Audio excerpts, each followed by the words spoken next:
Why conserve the Cape Parrot, or these Afromontane forests for that matter? Would it be for the intrinsic value, how much we love these places? Is it for the option value, the possibility of benefit in the future, finding medicinal plants in these forests, learning something from the parrots that would help us in the conservation of animals and plants that are important to us economically and socially? I'd like to put forward that we protect these birds, protect these forests, or the occupants of these forests, for a different reason. The essence of that which is wild. And that is what I follow in the parrots. That is what I try and measure in my ecological work in these forests.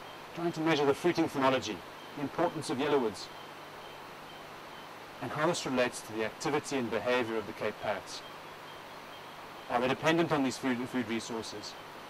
Have our impacts been so much that they are undermined so much that these birds are not effective in their own habitat anymore?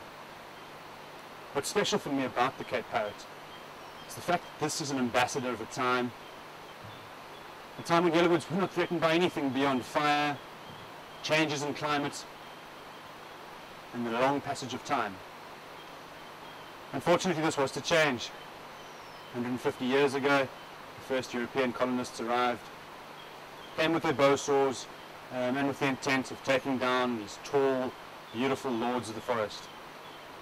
They found these trees, which were a gift, growing tall and straight, thick boughs, perfect for masts of yachts, build wagons, railway sleepers, you name it, they built it out of it. It was just presented to them. This is the first time this has happened in natural history, not just in our recorded history, ever. The Bantu tribes, the Bushmen that were in these areas, had no use for these trees, more than to gather around them in special places, to associate them with their ancestors. These are feelings of connection with the wilderness that we need to nurture again in ourselves.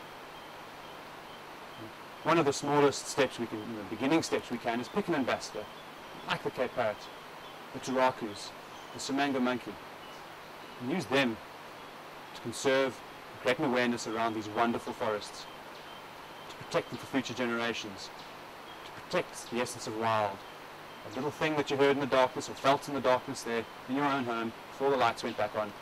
Little things, I'm here, I'm still here. That's what we need to access. That's what we need to love. That's wilderness. And that's my research.